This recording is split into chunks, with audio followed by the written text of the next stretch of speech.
Déclaration relative au massacre qui endeuille les populations de la partie orientale de la République démocratique du Congo et au message de soutien au président de la République et commandant suprême de l'armée et à nos forces de sécurité.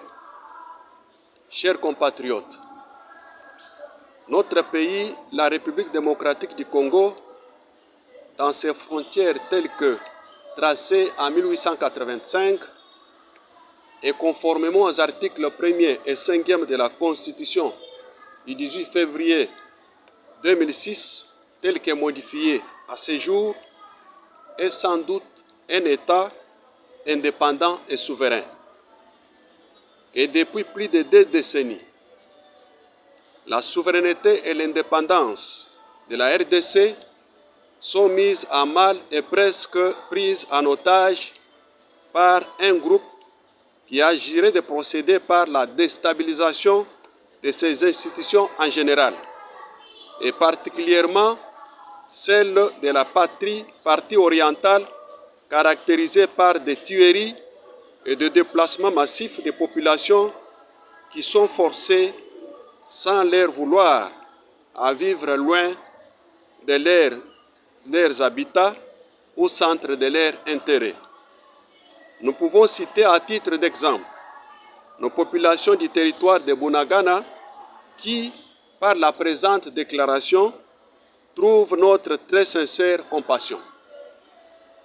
Qu'après analyse et longue réflexion, nous pouvons confirmer, au vu des indices et de l'évolution des massacres décriés, que ces actes de sabotage sont l'apanage de nos pays voisins de l'Est, dont les plus visibles et influents demeurent les Rwanda qui œuvrent sous couvert du mouvement M23, et l'Ouganda qui a choisi de soutenir et parrainer les ADF NALU ainsi que d'autres mouvements qui arrachent de manière inhumaine la vie du peuple congolais par envie de ses ressources naturelles et qui font objet d'un pillage systématique et spectaculaire en complicité avec des multinationaux et des opérateurs économiques qui expriment au peuple congolais leur puissance financière en échange avec les minerais de sang.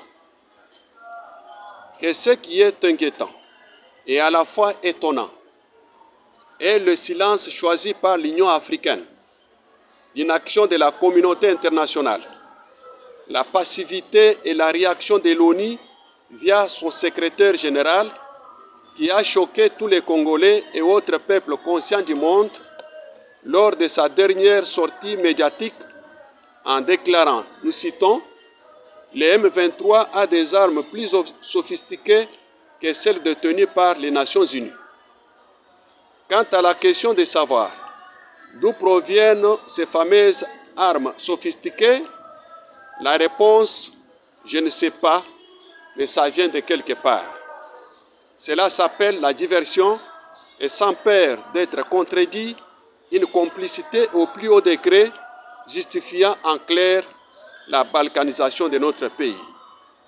Chers compatriotes, l'heure est grave et prenant au sérieux cette complicité internationale pour agenouiller et humilier les Grands Congo en utilisant comme bouc émissaire ces petits mouvements de M23 et des ADF NALU, alors que la main noire à la commande de ces exactions est visiblement connue et cela n'est pas un secret. Il est temps donc pour chacun de nous, individuellement ou collectivement, de prendre ses responsabilités et d'adopter une attitude républicaine, quelles que soient nos tendances politiques et nos divergences dans la convergence. C'est pourquoi la parole des opprimés en tant qu'actrice sociale appelle 1.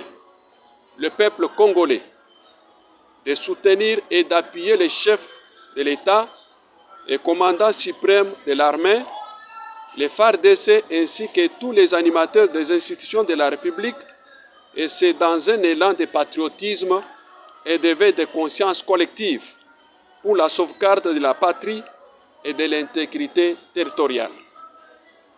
D'être vigilant et de dénoncer auprès des services compétents toute personne ou toute initiative suspecte devant nuire à la paix et à l'intégrité territoriale de notre pays.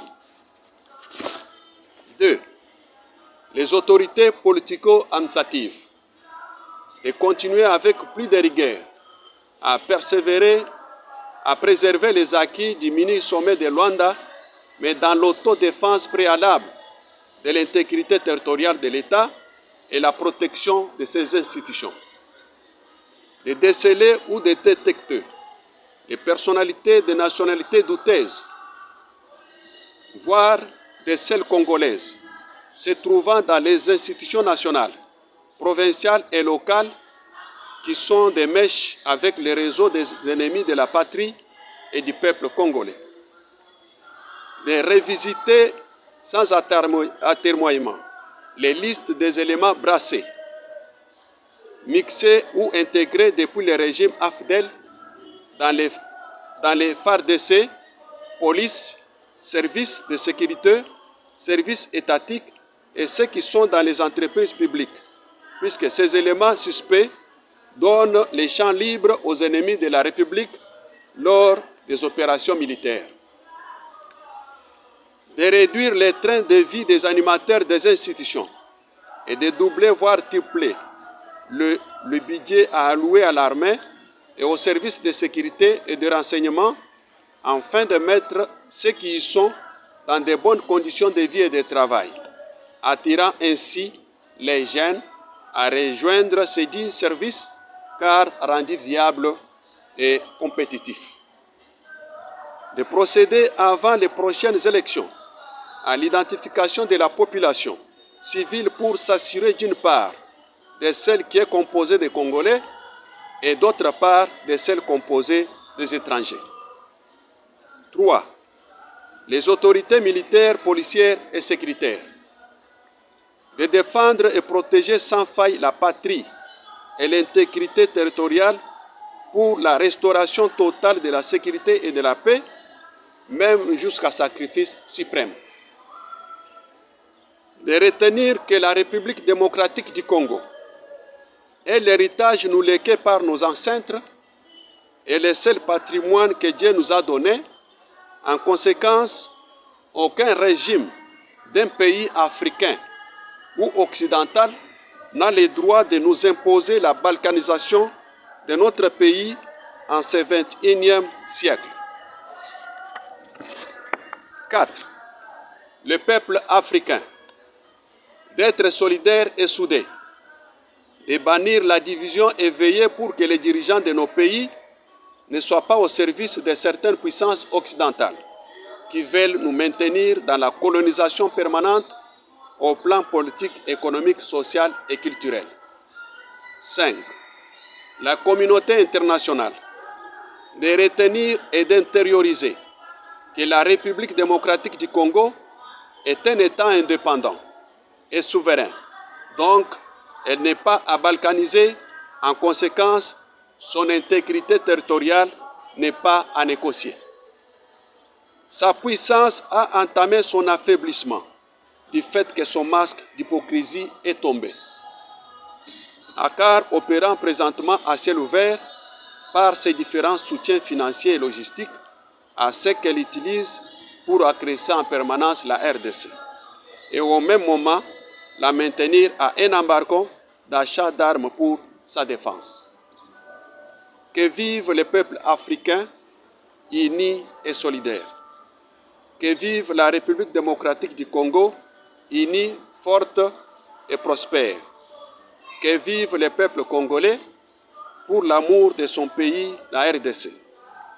Que vive l'ONG Parole des opprimés, l'actrice sociale pour le développement de la RDC. Fait à Kinshasa le 11 décembre 2022, Alex Ndomba Kaputu, président.